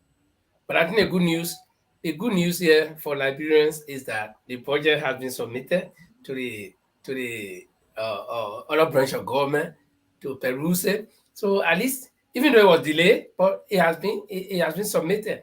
And talking about delay, sorry, do you know that how much we owe domestic creditors? We have 335.1 million. Exactly. Creditors, domestic creditors. I'm not talking international creditors. That's why the budget said 235.1 million. Who do we owe? Is that the business people? Some of our creditors, when we go broke, we can't pay our employees, ask them for money. Yeah. And that domestic debt we're talking about, there are business people who are very essential. Yeah, that's 38.3% of the total debt service projected. So we also have 18.4 million allocated for just healthcare delivery. And who the money goes to? Healthcare, 18.4 million. And we have JFK or other major health institutions being in ruins. So why are we talking about where the money going to? Is it going to salary? Is it going to into fringe benefit to working medical staff? So we need to find time to go through the budget. So once once it goes through the House and comes out, I'm sure that the guys are going to work on it. They're going to do some changes, and so when it's out, finally we'll be discussing. But like I said, the good news for Liberians is that the budget has been submitted because we've been talking about delay. Even like you see on the screen now, the voter registration has been postponed indefinitely, and it should have started on the 15th of December, just within now this time, but it has been postponed indefinitely. Now, indefinitely has no timeline attached to that. It could be 1 year. And the question that comes out is, if you cannot register the voters that are supposed to vote to elect the next leadership, if you don't register them, and even as we speak, the census that are supposed to determine so many things like the creation of new districts, or the printing of ballot boxes or ballot papers, because you got to know the amount of people that will vote. If it is not yet done, then they're postponing the registration of voters. Do you think we foresee the election taking place come October 10, 2023? That's the biggest question people are asking now. Look, guys, listen. The neck statement on this indefinite postponement, they didn't say anything up to now. They are lip tight. Yeah, they got tight-lipped on these reasons why they are indefinitely postponing this. They're not giving any date. It gave people to raise eyebrows that this kind of foul play is coming in place. And this issue of a Dutch company, I think, handling this biometric stuff. But there are still questions about that, who in all those stuff. But they are telling all this issue have been, like you said, 15 December. And the voter registration have been still since that date. Now they say we are postponing definitely. We can't tell you when. This was signed by one from the NEC communication director, one Prince Domba, who signed a communication saying that they are postponing definitely, that they are not having any voter registration. So if this is delay, what comes to one mind? That somewhere foul play is in place. Somebody want to mess with something somewhere else, So with the issue of the biometric was the issue before. We people having issue about, now you're saying they postpone the registration, voter registration, and they're not giving the reasons why they're postponing. It says a lot of Liberia, man. It says a lot of our people. So the opposition needs to really know and give the NEC needs to give the reasons why. You can't come join postpone it without any reason. So they should be called to give a reason. Even the House of Legislation need to ask them, the head of the NEC, you come and tell them why you postpone this the voter registration. You have to give a genuine reason. They have to give a genuine reason why postponing it. Rita? Economy. Because the worry here now, even our international partners will begin to think about is why all the delays. Okay, so they are waiting. The international partners will not tell us what to do, but they are waiting to cooperate. The dates we give them, the things they see us doing, they will come to help us when we are doing it. But when our people delay like this, they begin to ask themselves, are we on course? Is the elections going to take place actually on a date set? Because now things should have fallen in place and they just be polishing things now. Okay? The registration should have gone on and they be reviewing the list to make sure that they can compare notes and make sure that the list is clean, that the biometric system is in compliance with the list. Because if you register the people, you register them in that data. So then if you say John Brown, you make sure that there's no one John Brown that corresponds to that biometric system that is within the data. All the things, it takes time. So I think our international partners too may be asking questions. What's going on?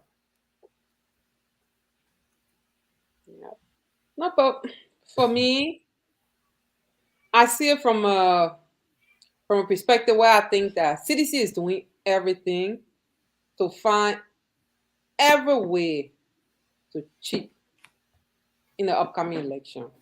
And even though I know we're not talking about the election, but the fact is that by doing all this, the delay process, and then it will discourage some people to say, I'm voting the election, because every time the person will do the census, it don't take place, this back and forth, let them just, go on with their election. So, I mean, everything to discourage the Liberian people.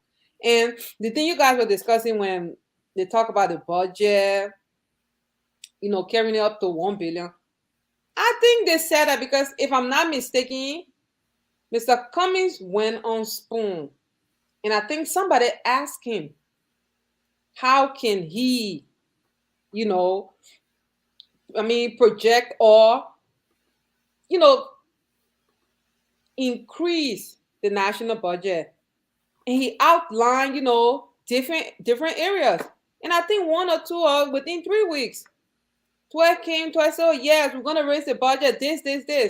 And still nothing happening. Because how you increase something when you just taking. So I think, and every time Mr. Cummings come with a solution or plans he have for Liberia, you hear other political leaders coming with the same thing. So that's when people say, oh, but everybody's saying the same thing. It's always when after Mr. Cummings present these things. I'm not saying the other political leader, they don't have their own agenda. But my thing is, one thing with Liberian, like what I always tell people, especially with Liberians, especially on ground too, it's like Liberians are good at copying. I'm like, but it was so cool, like somebody come with an idea, you take it, and our government official they travel. Why they can go to the other country and say, oh, well, in our country, I saw some kind of waste, like and garbage and can we'll go to Liberia, they do the same thing too. They don't do it, but it's just from each other. Like when Liberian do something, the next Liberian say, oh, I will do everything to either break it down or be on task. So I think it was just empty talk, concerning this, this 1 billion budget. I just, Well, I think that will take us to our final topic for today, and this one has to do with health.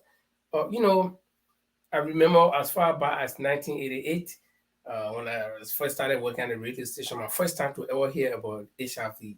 And at the time, Dr. Benson Barr and some group came from Geneva, and they had a big program at Duco. And so this HIV thing is not new. Some of us were small boys growing up, okay, and then we grew up into this thing here.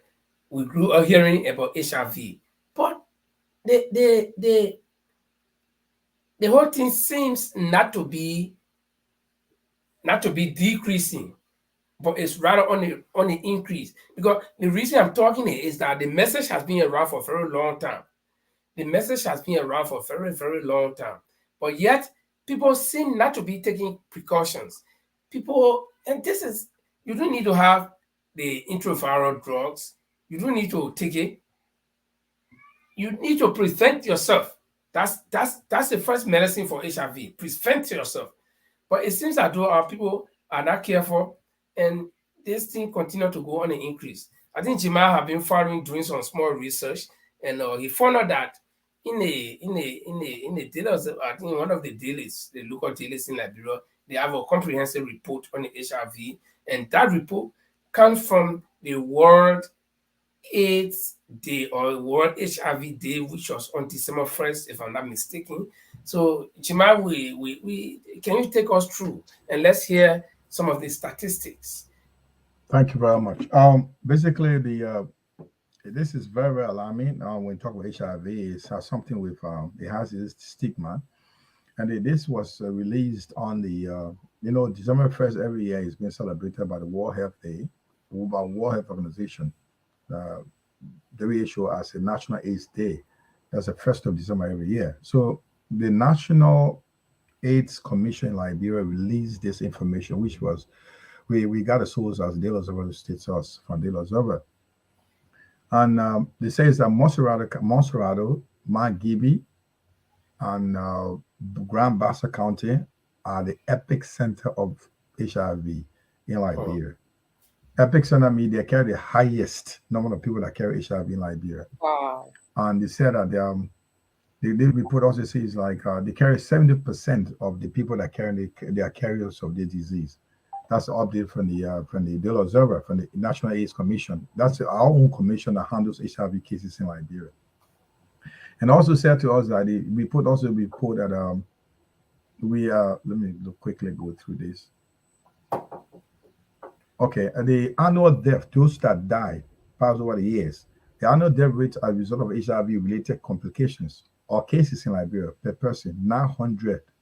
Out of 900, we got like 1,000 people in Liberia over the year got HIV. They got infected with HIV. This report of the lady called Theodosia Colley. That's the chair of the National AIDS Commission in Liberia. She reported this. That's what she told us. Over the year, about 1,000 people got infected with HIV in Liberia. So that's a very hard case.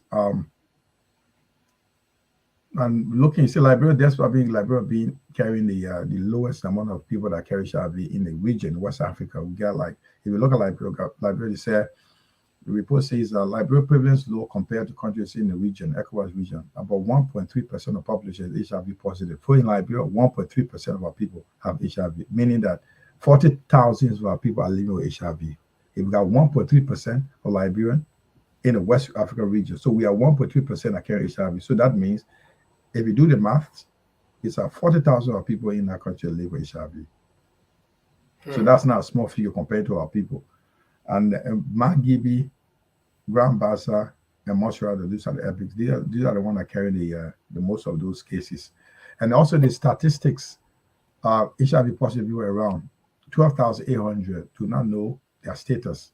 Some people who did not go for tests, about 12,000 people, they don't know where they belong, whether they're positive or not positive, because most of them refuse to go to that HIV test. So what they need to do, they need to do an HIV test to avoid, transmission. Probably you have, you don't know. It takes 3 to 6 months before you know you're positive.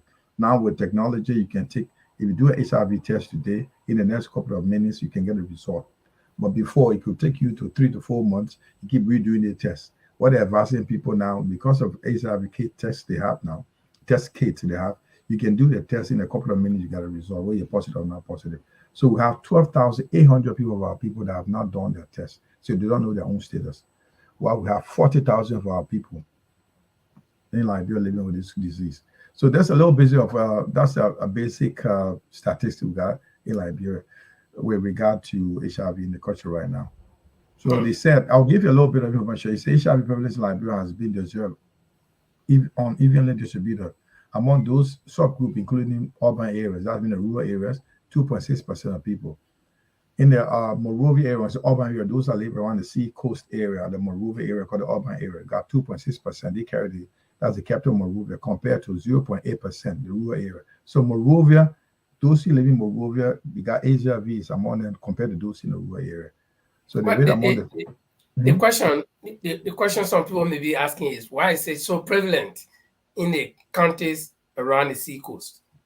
There are a lot of factors to the option factor to that. That could be because of the level of sex workers in our area, and people, the cost of living. You will find young ladies around trying to make money because they want to survive, and the cost of living in the city is high. So you have to survive. You have to find a way. There's no job, no way to make money. You have to. That we got increase in sex workers. That is the cost. You don't find that in the rural areas.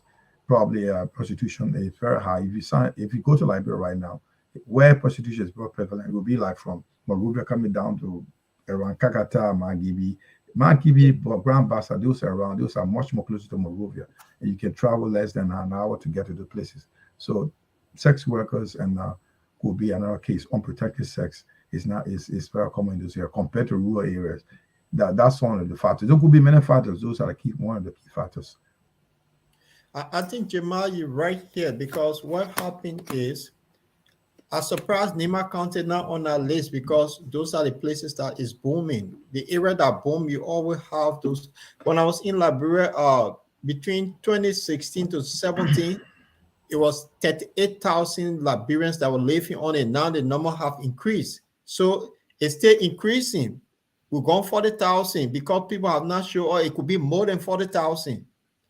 There are more, because back then, and what with the medicine from Frontier, they gave out that report at that time was 38,000 people living with HIVs and AIDS in Liberia.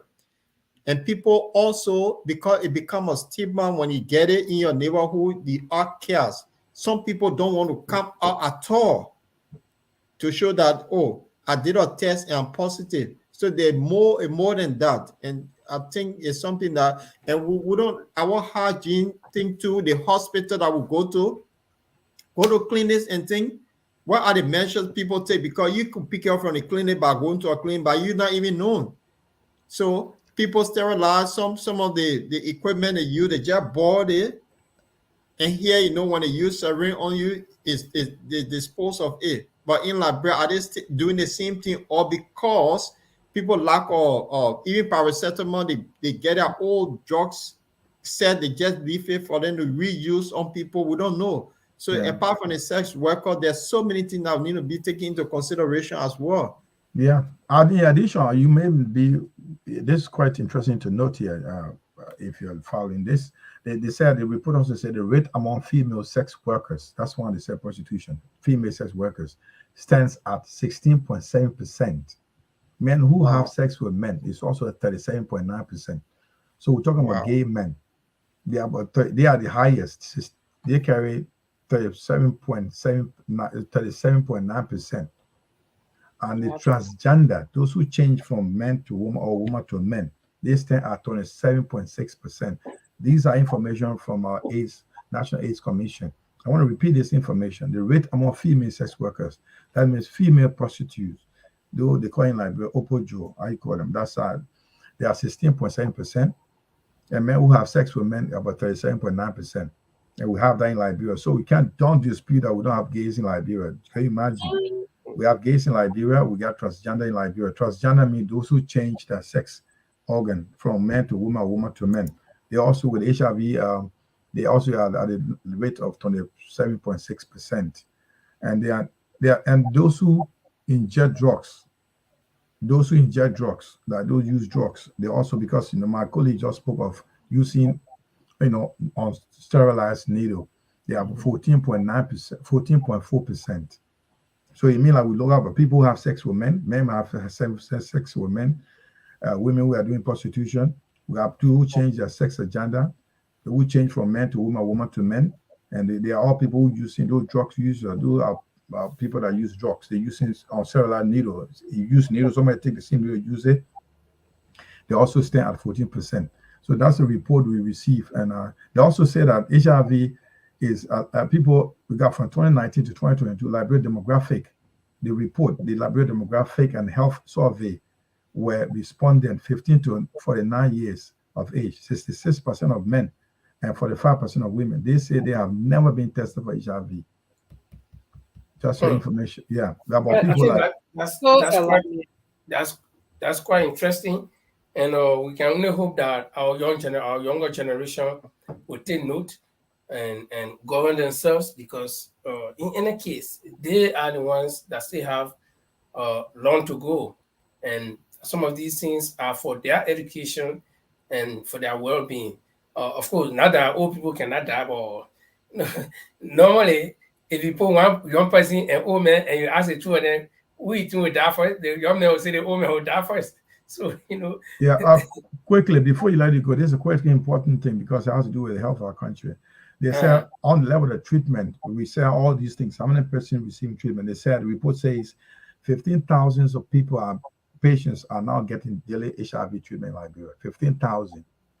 So out of this number, 763 children account for barely 21% of all the affected youngsters in the country. 763 children. So they are being affected through product from the parents or whatever. So out of the 15,000. So that's imagine? Very good. And that's half of that 15,000. Yeah.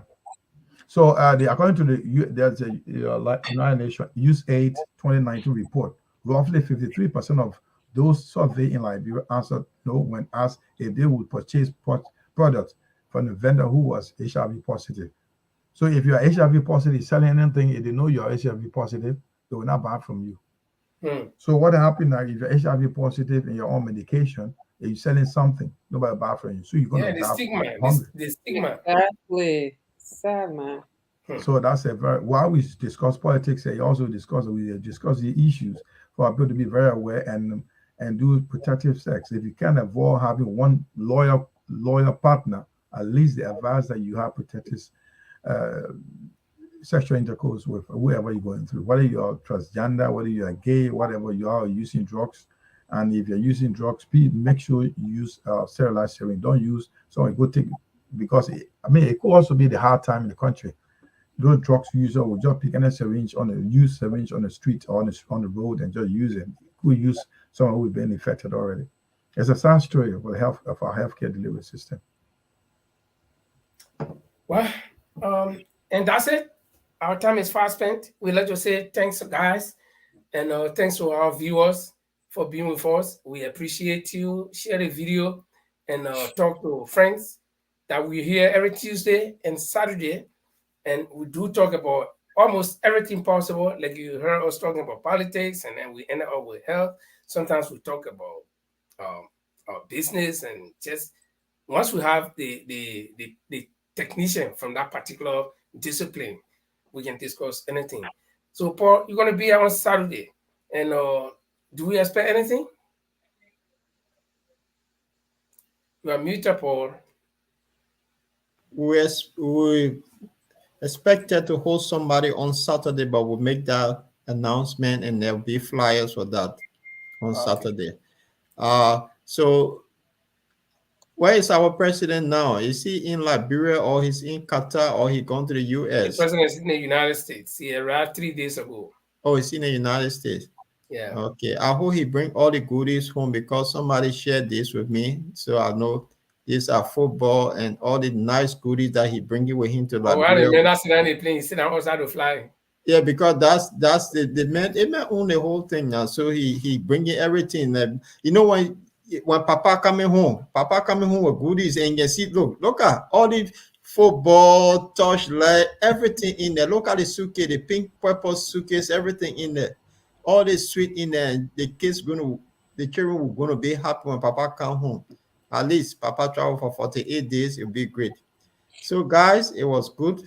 Orito, it was good. Jamal, I hope we'll see you on Saturday, so we can have a great show on Saturday. So, what are you leaving us with? Leave for what sort of music you want to leave? I don't know, because I don't want Jamal to say I like a huge music. I won't bring I will take care of it. They are big. Don't do okay, anything. Please do your thing. I'm not don't play something like my music though. No. This is not a video, but you just have to talk about this. We on this show we say a lot of things, so we let them know that the country is suffering. Whatever we say here is out of our heart as Liberian. We're not saying we're not speaking partisan politics here. This is from our very bottom of our very hearts here as Liberia. So we sometimes play this guy. We don't have any copyright. This is Young Master exclusive. He says the hard thing here every time. Oh, you hear me? Yeah, this is why we talk here every time. We got plenty things to talk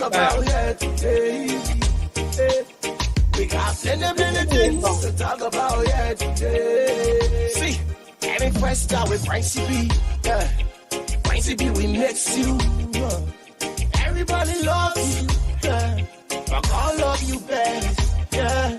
See, your dad makes you, and your mom makes you, and all your friends too. Yeah. I remember the time we were doing longer me. Raspberry JB, Equator I was lost, more than a B. The legend, it's a big blow through the game. The whole world is crossing the deep. We got plenty things to talk about here today. Oh Lord, we got plenty things to talk about here today. I wanna allow we got plenty things to talk about here today. You do plenty. We got plenty things to talk about here today. We're talking. Yeah, talk it now or forever hold your peace. It will hurt them some of them. We won't even can call us peace. So let them talk. Take a look at musicians then in this country.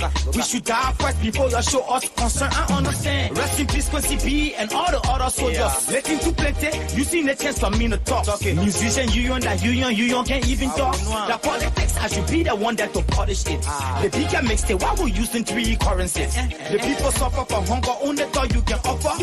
Represent the day, they were in power, they do the best. They coming again, leading the people, let the mess. I got problems with LIBTV station, promoting foreign things, forgetting their own production. JFK, the West case, that death case. I should stop it for now, but I still got more to say. Plenty things to talk about here today.